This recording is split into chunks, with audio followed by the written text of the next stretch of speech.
British musician Sean Gibson has been trying to unearth Chinese culture for the youth today, and he's been doing that through music. Inspired by traditional Chinese musical instruments, he aims to make music that appeals to both Western and Chinese audiences. The artist already has tens of millions of followers on Chinese social media, where he not only shares his music, but his life experiences in the country. Take a listen. Hello, my name is Sean Gibson. I'm a British singer-songwriter, musician, producer and KOL, currently based in Beijing. Hey, tell me, can you hear the sound of our who in the streets? It's such a beautiful sound when it's just so profound when it's playing to a hip-hop beat. Cause in the city of dreams, learn to see how it seems, a generational divided by years. To praise the young and old, is that a passion so bold, and let this new revolution unfold. I make music and I make videos because it enriches my life, but also I hope that I can make other people happy as well, and I hope that I can share Chinese culture with my Western friends. My goal with music anyway is to make people happy. So, you know, for me, success means someone writing a comment and saying, wow, I really connected with this song, or oh, I'm going through this problem at this time and your song helped me to get through it, or something like that. That's why I do what I do. Oh, I've climbed the highest mountain, saw the valley from the sky, even sailed the Yangtze River from Chongqing to old Shanghai, just so all the sweet adventures of my life won't pass me by.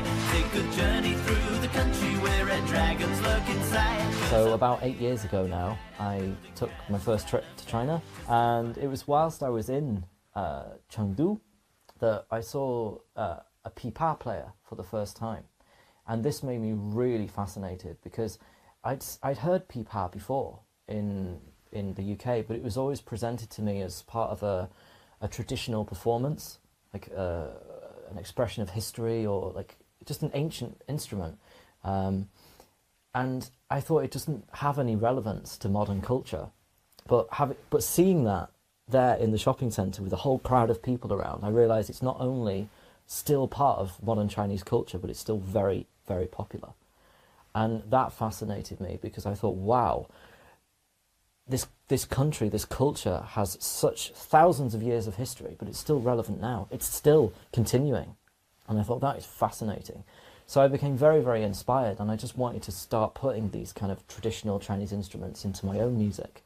For me, the most inspiring thing in Chinese music is just how different it is to Western music, because Western music is very rhythm-based, it's very rhythmically based, very electronic now as well. And Chinese instruments are totally the opposite of that.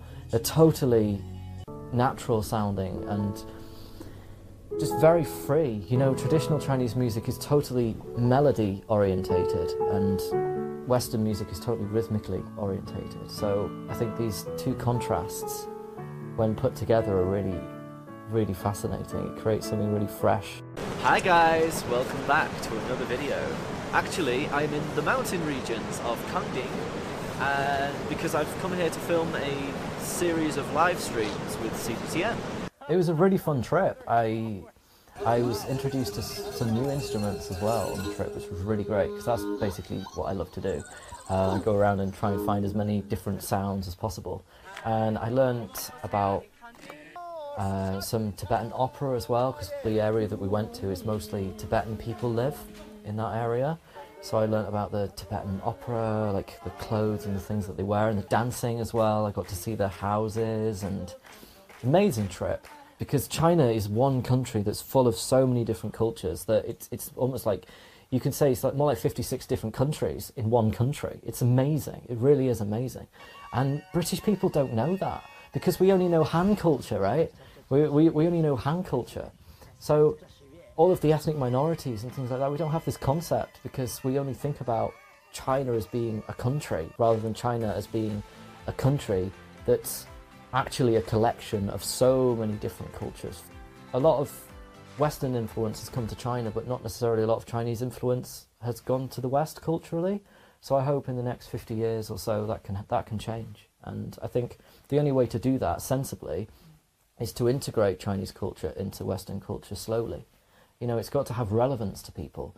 So it's how do you combine Chinese and Western influences together to create something new, to create something that both parties can enjoy equally.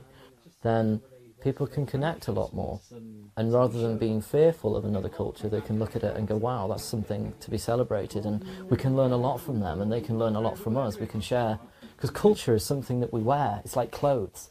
You put it on, you wear it, you enjoy it, right? We all enjoy it. I can look at your clothes and, wow, your clothes are so cool, I love it. Let me wear it. And that's literally exactly what I'm doing here in China. I'm wearing Chinese-style clothes. I'm writing songs with Chinese influence, with Chinese instruments. I'm exploring, I'm experimenting, I'm trying something new, all in the hopes to build a bridge. And I think we definitely need more people doing that, a lot more people doing that, on both sides. Get down to the magical beat. So hot when we turn up the heat. Play it on a repeat. I can't sit still 'cause I'm moving my feet. Hands up now for jungle phone. Watch the crowd go wild with songs. Feel your blood rushing at your heart pumps. Wanna shine with the big dude thumping. I think I'm in a place it's a really good place. You know, I've got my focus on my work. I'm not trying to focus on the results of that work too much. I just let that sort of happen. It's kind of like when you're growing flowers. If you attend to the root, then the flowers come naturally. If you always sit there hoping for flowers, you're going to be very unhappy because it takes a long time to happen. So I just every day, you know, go and play with the roots, write songs, and make music that inspires me and hopefully inspires others.